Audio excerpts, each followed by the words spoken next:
नमस्कार दोस्तों। तो कैसे हो आप लोग? और उम्मीद करता कि आप सब अच्छे होंगे। और चलिए बात कर लेते हैं जो 1 अगस्त को मैच हुए हैं हमारे इंडिया के। तो देखो तो काफ़ी टफ दिन था इंडिया के लिए, क्योंकि अगर बात देखोगे तो स्टार्टिंग में सबसे पहले स्वप्निल जी ने हमें ब्रॉन्ज मेडल दिलवा दिया था। बट उसके बाद अगर जितने भी मैच देखोगे तो उसमें इंडिया को काफ़ी हार का सामना करना पड़ा है। जिसमें देखिए जो सबसे पहले जो हमारे मेडल कंटेंडर थे उसमें जो पीवी सिंधु की बारी आती है। पीवी सिंधु हालांकि देखिए तो इस बार मेरे को लगता है कि जो पिछले 1 डेढ़ साल से उनको इंजरीज हुई थी, उसके खिलाफ वो ज़्यादा कुछ कर नहीं पाई। और इसीलिए जो ब्रॉन्ज मेडलिस्ट थी पहले, जो भी हमारा उन्होंने जीता था पिछले ओलंपिक्स में, वो जिसके खिलाफ जीता था इस बार उन्हीं से हार गई हैं वो। तो ज़्यादा कुछ कह नहीं सकते। बट अब बात करते हैं कि जो भी हमारा है, जैसे चिराग शेट्टी और सात्विक रनकी रेड्डी हो गए, तो उनके ऊपर बात कर लेते हैं। तो उन्होंने भी अपना देखिए तो सबसे पहले तो मैच जीता था। तो पहले जैसे सेट जीत गए तो उसके बाद दोनों उन्होंने लूज़ कर दिया। हालांकि मेरे को लग रहा था कि उनकी बॉडी लैंग्वेज पहले सेट में अच्छी थी। जब दूसरा हार गए तो उसके बाद थोड़ा सा उनका मोरल डाउन हो गया, जिसकी वजह से उनको थोड़ा सा दिक्कतें होने लगी और वो अपना तीसरा जो राउंड था वो भी हार गए। तो इसी के साथ ही जो इंडिया के मेडल कंटेंशन थी और दो जहाँ पे उम्मीद थी कि मिल सकते थे, अब वो भी नहीं अब मिलेंगे। तो बात करते हैं उसके बाद जो हमारी जैसे प्रीति बॉक्सर थी वो भी हार गई हैं। और निखत जरीन के ऊपर उम्मीदें थी, बट अनफॉर्चुनेटली उनका एक फर्स्ट सीड वाली प्लेयर से मैच पड़ गया जो कि चाइना से। मेरे को लगता है कि इंडिया का हार की वजह ये नहीं है कि अपने परफॉर्मेंस में मेन दिक्कत है कि उनको उनसे ज़्यादा काफ़ी टफ कंटेंडर उनको जो अगेंस्ट मिल रहे हैं, जैसे मैक्सिमम जितने भी है वो भी हमें चाइना के प्लेयर्स मिल रहे हैं। तो बाकी अगर बात करते हैं तो लक्ष्य सेन और एच एस प्रो ने, उनमें से तो किसी ने एक में जीतना था।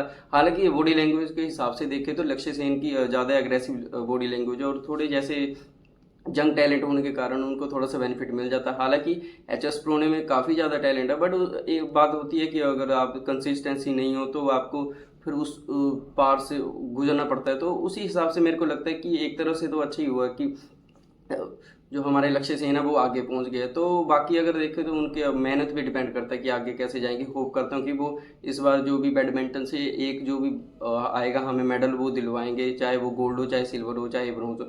उसके बाद बात करते हैं आर्चरी से। तो आर्चरी में हमारे जैसे तरुणदीप राय और प्रवीण जाधव वो भी अपनी जो भी मैचेस है वो हार चुके हैं। हालांकि उनका भी मैच चाइना के जो भी थे हमारे प्रतिभागी उनके साथ था।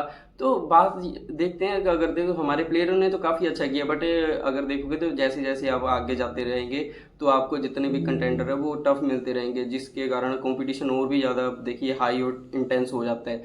तो उसके बाद जैसे अगर बात करते तो जो हमारे 50 मीटर राइफल्स में मैच हुआ था जिसमें हमारी सिफ्थ कोर समरा थी, हालांकि काफ़ी डिसअपॉइंट किया उन्होंने, क्योंकि बात करते हैं तो उनके ऊपर उम्मीदें लगाई जा रही थी कि वो टॉप 10 में तो या टॉप 8 में फिनिश करेंगी, बट ऐसा वो कर नहीं पाई हैं।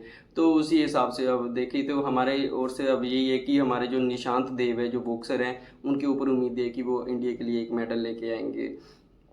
और जो भी हमारा लक्ष्य सेन का चाइनीज ताइपी के प्लेयर के साथ मैच है जो होगा चोन टैन के साथ। उसके बाद अब आज देखिए तो मैच एक और है जो कि काफ़ी इंपॉर्टेंट मैच है, जिसमें हमारी ईशा सिंह और मनु भाकर देखेंगी। हालांकि 2 मेडल आ गए हैं, उम्मीद करता है कि इस बार मेडल का रंग कुछ और हो। तो मनु भाकर जी और ईशा सिंह जी से इंडिया को काफ़ी उम्मीदें हैं।